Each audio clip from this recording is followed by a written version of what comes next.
tingkatkan tekad kuatkan hati. Negeri ini memanggilmu kawan.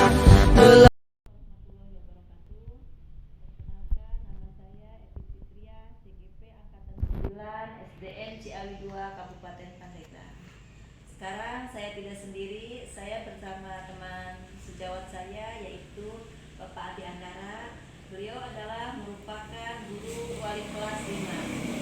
Selamat siang Pak Adi. Selamat siang. Apa kabar hari ini? Kabar baik, alhamdulillah. Alhamdulillah Pak Adi. Terima kasih ya Pak Adi telah meluangkan waktu untuk berbincang dengan saya. Ya. Adapun tujuan perbincangan kita hari ini yaitu saya ingin melakukan kegiatan supervisi akademi dengan Pak Adi, di mana saya bisa mengetahui sejauh mana kompetensi yang Pak Adi punya ya. Sebagai pemimpin pembelajaran di kelas, mungkin ada kemampuan atau kompetensi yang ingin Pak Adi kembangkan di pembelajaran nanti.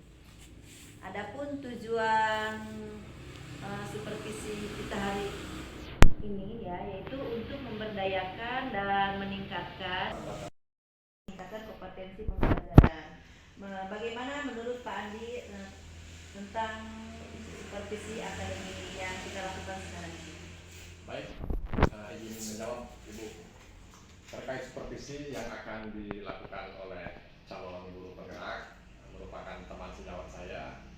Saya sangat senang sekali karena teman saya masuk di calon guru penggerak, dan mudah-mudahan Ibu Epit ini mampu mengedukasi kami terkait kekurangan-kekurangan pemahaman dalam proses pembelajaran. Dan pada intinya kami sangat senang sekali dengan adanya Ibu Epit untuk teman sejawat saya untuk mensupervisi saya sendiri itu sebagai guru kelas 5. Harapan kedepannya ketika ada supervisi ini mampu gitu memperbaiki kelemahan-kelemahan kompetensi terhadap diri saya sendiri. Sebagai pemimpin pembelajaran, jadi kita itu harus meningkatkan kompetensi pembelajaran kita. Ya. Adapun tujuan supervisi kita hari ini yaitu untuk memberdayakan dan meningkatkan kompetensi pedagogi guru, di mana dalam performa mengajar di kelas nanti. Ya. Adapun tujuan dari pembelajaran Pak Andi nanti di kelas bagaimana tujuannya? Untuk tujuan pembelajaran ya, karena hari Senin itu mata pelajaran IPAS, jadi saya membuat RPP secara sederhana mungkin ya. Menurut gambaran saya gitu, RPP-nya dibuat oleh saya sendiri. Yang pertama, tujuan pembelajarannya itu dengan menggunakan media gambar, murid dapat mengidentifikasi hubungan antar makhluk hidup yang berkaitan dengan makan dan makan di dalam bentuk rantai makanan dengan benar. Dan tujuan pembelajaran yang berikutnya yaitu melalui menyimak tayangan video, murid dapat mengidentifikasi peran makhluk hidup pada rantai makanan dengan tepat. Berarti tadi tujuan Pak Andi yaitu tadi dengan menyimak video. Itu maksudnya videonya Pak Andi dapat dari mana, atau Pak Andi buat sendiri, atau Pak Andi mendownload, atau bagaimana? Oke, untuk video itu saya belum bisa ya membuat video secara sendiri. Mungkin saya pertama mendownload video-video dari YouTube gitu yang masuk gitu, yang sesuai dengan materi pembelajaran terkait mata pelajaran rantai makanan. Nah, rantai makanan ini seperti apa, nanti kita memilih videonya seperti apa supaya sama gitu dengan materi yang diajarkan. Jadi Pak Andi videonya itu mendownload dari YouTube. Ya. Terus dari video itu kompetensi apa yang nanti akan Pak Andi lebih dikembangkan lagi pembelajaran? Oke, kalau misalkan kompetensi ya, berbicara kompetensi saya sendiri itu sebetulnya saya juga belum sejauh mana gitu kompetensi saya sebagai guru dalam melaksanakan pembelajaran dalam kelas. Dan ini juga sangat jauh ya, sangat jauh ketika kita akan mengajar, menyiapkan media pembelajarannya hanya menggunakan YouTube gitu. Kita download dulu dari YouTube, dan mudah-mudahan saya berharap gitu dengan adanya teman sejawat, dengan ikut di calon guru penggerak, mampu gitu memberikan dampak yang lebih baik lagi ke depannya terkait pedagogi terhadap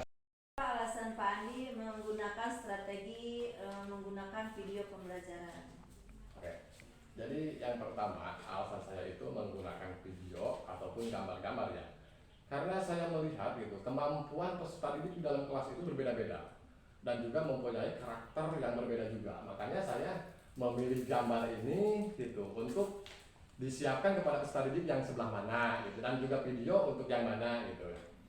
Dan mudah-mudahan dengan teknik seperti ini, memilih gambar ataupun video, mampu gitu peserta didik dengan cepat memahami materi yang saya sampaikan. Berarti Pak Andi itu menyajikan pembelajaran sesuai dengan bakat dan minat anak. Iya. Berarti sesuai dengan konteks di mana pembelajaran yang disebut dengan berdiferensiasi dan yang terintegrasi dengan PSE. Oh iya. Ya, mudah-mudahan pembelajaran yang saya akan lakukan pembelajaran dengan berdiferensiasi. Pembelajaran Pak Andi nanti strategi apa lagi yang akan Pak Andi pakai dalam pembelajaran? Ya, pertama terkait kita mengajar di dalam kelas ya, menyampaikan materi, dan saya juga berusaha semaksimal mungkin beberapa video yang akan ditayangkan dan juga gambar. Mungkin selain itu saya akan membuat kelompok gitu di dalam kelas itu, kita dibuatkan kelompok. Terus misalkan bermain peran seperti metode role playing gitu kan. Untuk apa? Untuk supaya siswa ini dengan cepat gitu memahami materi yang kita sampaikan seperti itu. Berarti selain video, berarti Pak Andi akan mengelompokkan anak tersebut. Ya, berarti Pak Andi itu telah ke pembelajaran yang berdiferensiasi, yang terintegritas ke KSE, di mana pembelajaran tersebut yaitu yang pertama itu bersemangat anak itu ya. Yang kedua yaitu menantang, di akhir menantang, maksudnya di akhir menantang. Saya observasi di kelas nanti. Baik, untuk pelaksanaan observasi yang akan Ibu Epik ya nanti sebagai observasi nanti pasti hari Senin. Di hari Senin ya. Di pembelajaran ke berapa? Di pembelajaran setelah mata pelajaran PAI mungkin itu di jam 9. Di jam ketiga dan keempat. Ya, jam ketiga dan keempat. Baik, terima kasih Pak Andi atas percakapan kita hari ini. Percakapan kita ini terbagi 3 sesi ya Pak Andi, dari pra observasi, nanti observasi di kelas, nanti saya ke kelas Pak Andi ya. Nanti setelah observasi kita melakukan percakapan pasca observasi ya nanti. Terima kasih, sampai berjumpa lagi di hari Senin. Saya siap nanti ke kelas Pak Andi. Terima kasih dengan Bapak Andi. Terima kasih, sampai berjumpa lagi di observasi dan pasca observasi.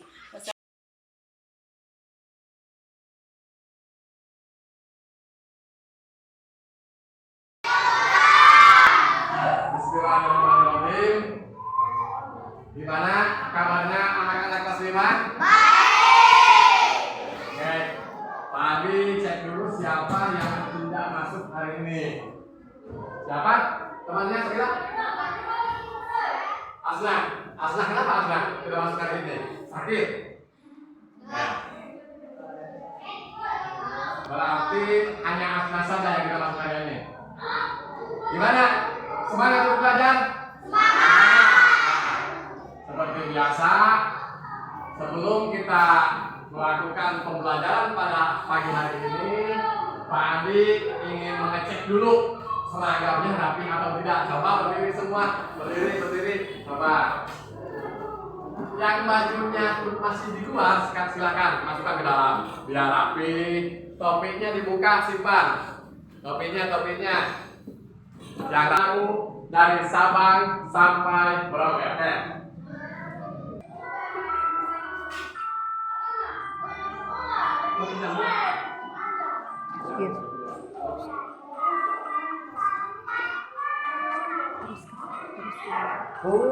Pulau-pulau sambung menyambung menjadi satu. Itulah Indonesia.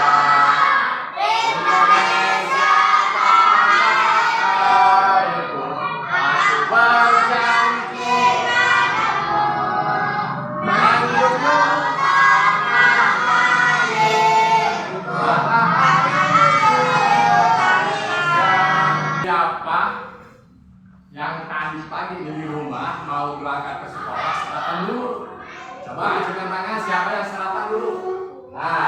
Alhamdulillah, sarapan. Oke. Tadi sarapan, sudah. Sarapan. Untuk apa sih sarapan? Untuk apa? Coba. Untuk apa? Untuk mengisi energi, pintar.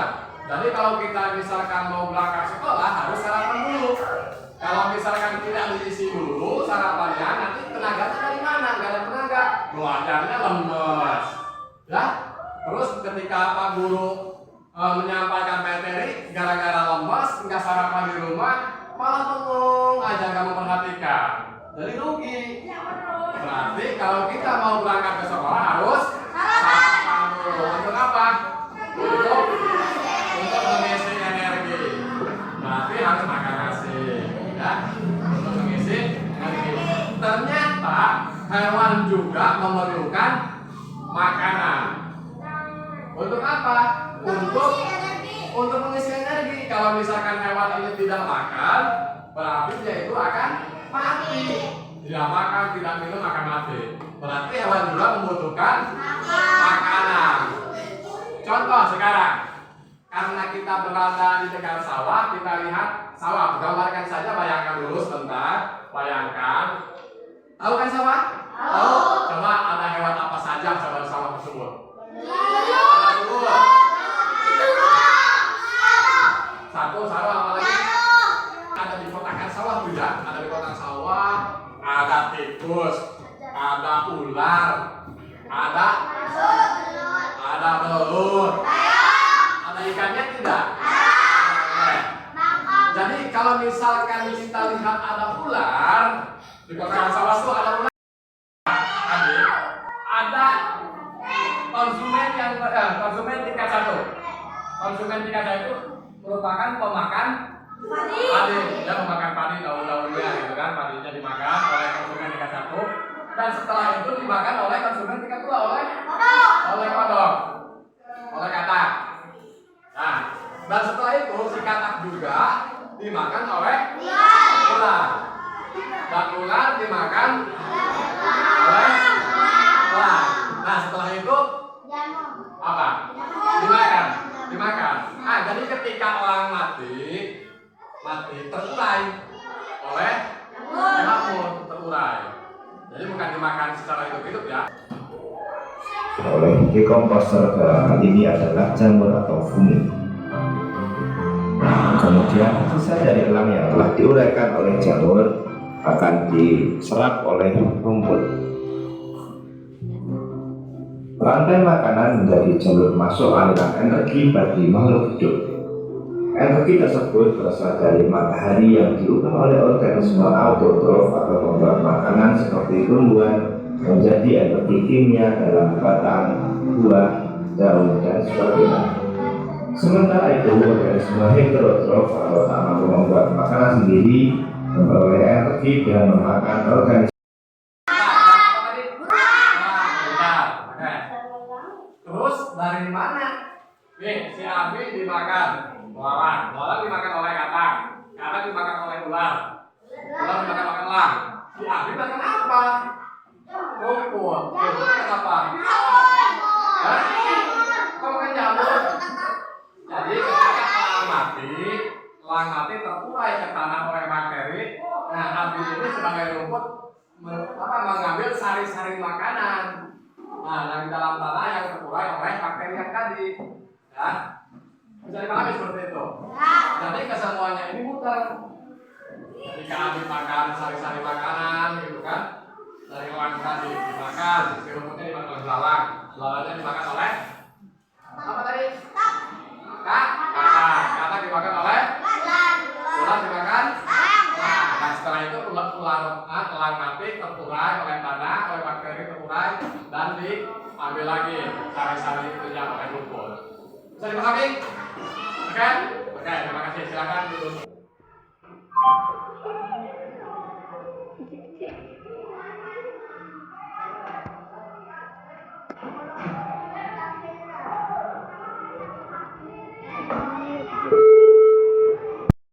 Yang belum paham, tanyakan sama Pak Adi.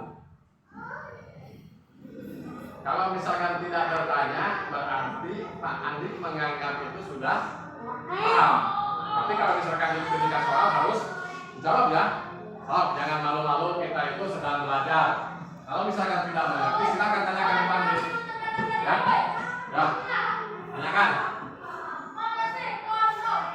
Contoh pertanyaannya, dari mana rumput makan? Rumput butuh makan tidak? Butuh makan. Tadi setelah elang ini mati tertular oleh bakteri dan diserap oleh rumput. Nah terus begitu. Ya. Sekarang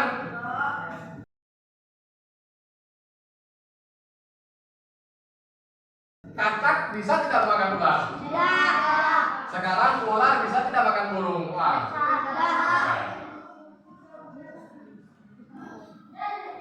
Nah, sekarang kita bermain satu kelompok, kelompok yang pertama, kelompok yang kedua, ketiga, dan keempat. Kita bermain tentang rantai makanan, siapa yang menjadi rumput, siapa yang menjadi jangkrik, siapa yang menjadi katak, ular, burung, dan bakteri pemulai. Berarti ada berapa orang nih? 1, 2, 3, 4, 5, 6. 6. Nah, ayo silakan ke tempat sini, kita main rumput dulu.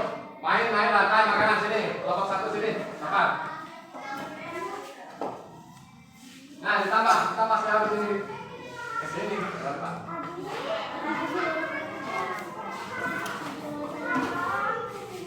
Nah, si Abi jadi apa ya? Mati lampu. Si Abi ini jadi rumput. Si Abi jadi rumput. Si Abi jadi rumput sini nih. Nah, jadi rumput ini tadi masih ada yang masih ingat apa? Siapa yang masih ingat tadi rumput itu namanya apa? Produsen, penghasil ya. Oke, berarti ada rumput. Yang kedua hanya masih ingat siapa? Yang masih ingat tadi apa? Yang rumput? Belalang. Oke, siapa yang jadi belalang? Sini. Ada sebelah kaki sini. Nah, jadi belalang. Masih ingat tidak tadi belalang? Masih. Apa namanya? Konsumen tingkat 1. Belalang. Ingatin ya kamu apa namanya? Belalang. Abi. Rumput. Oke, sekarang konsumen tingkat 2. Setelah belalang apa? Apa dimakan oleh? Ayo, siapa yang tinggal lagi sini? Ayo, cepat. Nah. Berarti kamu konsumen tingkat berapa? Tingkat 2. Pintar. Ingat lagi apa kamu? Katak itu konsumen tingkat.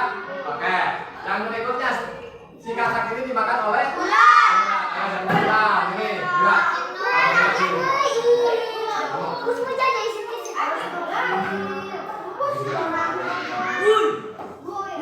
Nah, ini sebagai ular. Ular masih ingat kita tadi? Masih. Apa namanya? Jamur. Konsumen tingkat 3. Nah, ingatin aja. Konsumen tingkat 1, tingkat 2, tingkat 3. Karena kita sudah membuat kelompok 1, kelompok 2, kelompok 3, dan kelompok 4. Nah, untuk kelompok 1, Pandi memberikan tugas untuk tes tentang rantai makanan yang telah kita pelajari tadi di depan. Untuk kelompok yang kedua, nah disuruh menggambar. Jadi menggambar rantai makanan yang tadi sudah diperlihatkan lewat video ya. Masih ingat tidak? Masih ingat. Oke. Kamu ikut sini. Kamu ikut kelompok yang ketiga sini. Jadi berbicara, menceritakan kembali. Nih, sini. Menceritakan kembali siklus rantai makanan yang sudah tadi kalian lihat. Ya. Berarti yang sebelah sini kelompok 1 menulis, dijelaskan, dideskripsikan.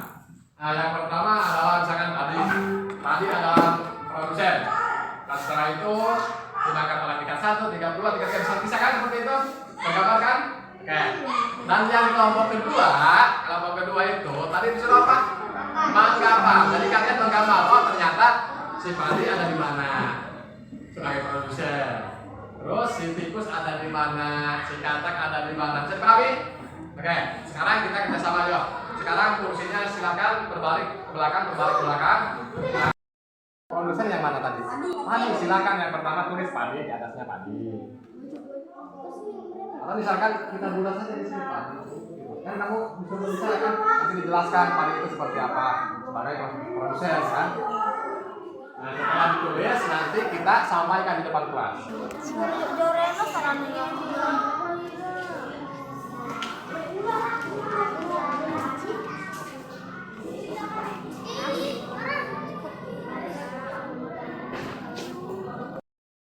Ya, Sabila silahkan.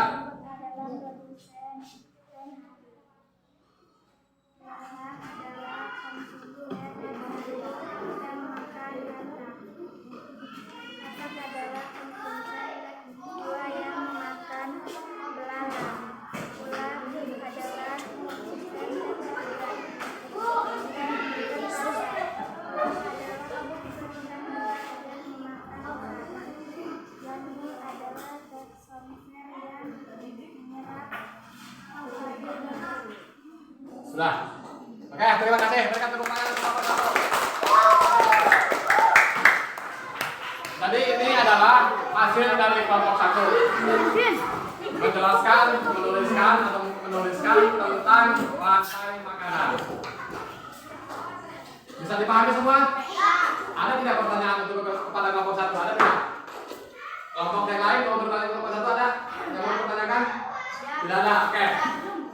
Baik, karena semua sudah dikumpulkan, kelompok satu sudah membacakan hasil dari depan, dan kalian sudah mengerti.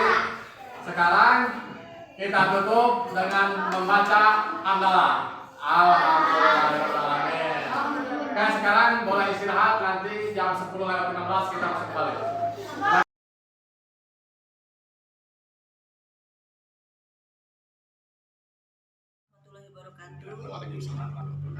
Berjumpa lagi dengan saya Ebit Fitria, CGP Angkatan 9, SD Negeri Ciawi 2, Kabupaten Pandeglang. Kali ini saya ditemani oleh teman sejawat saya yaitu Bapak Andi Anggara dan didampingi oleh pengajar praktik Bapak Humaydi. Kali ini saya akan melakukan praobservasi dengan guru yang saya observasi yaitu Bapak Andi Anggara, guru kelas 5 di sekolah saya. Apa kabar Pak Andi? Kabar baik Ibu. Alhamdulillah. Bagaimana perasaan Bapak setelah diobservasi kemarin? Perasaan saya yang kemarin itu sangat senang sekali ya. Jadi saya sangat senang ketika saya melakukan proses pembelajaran dalam kelas. Ada yang mengevaluasi saya gitu. Ada Ibu Ebit Fitria yang melakukan observasi kepada saya. Dan tentunya selain senang juga rasa grogi gitu timbul ya. Biasa kita mengajar itu di depan anak-anak, ternyata ini di belakang ada Ibu Ebit Fitria yang sedang memperhatikan saya. Agak sedikit canggung gitu pembelajarannya. Dan mudah-mudahan meskipun agak sedikit canggung, materi yang disampaikan kepada peserta didik mudah-mudahan secara maksimal saya sampaikan. Berarti observasi sudah sesuai dengan perencanaan yang Pak Andi rencanakan. Kalau melihat kemarin sistem pembelajaran yang saya sampaikan, karena saya membuat perencanaan dulu yaitu berupa RPP, itu secara tahap demi tahap saya sudah laksanakan. Tapi saya rasa juga belum secara maksimal sepenuhnya. Mungkin ada beberapa langkah pembelajaran pada RPP tersebut yang tidak terlaksanakan. Mungkin ada beberapa kekurangan juga. Berarti cuma tidak 100% masih ada kekurangan ya. Mungkinkah ada kendala atau kendala saat melakukan pembelajaran tersebut? Banyak ya kendala-kendala yang saya hadapi. Saya itu inginnya ketika kita melaksanakan pembelajaran itu secara maksimal gitu, ketika materi yang disampaikan maksimal diserap oleh peserta didik. Jadi kemarin itu melihat kendala-kendalanya itu banyak sekali, mulai dari media pembelajaran yang sangat kurang gitu ya, media pembelajaran terus hanya berupa video dan juga gambar.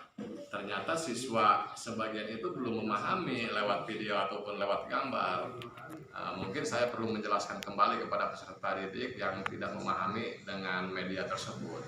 Dan juga ada beberapa siswa juga yang sangat kurang kondusif gitu ya, ada yang teman-temannya terus bercanda gitu, sehingga materi yang saya sampaikan agak kurang dipahami oleh peserta didik.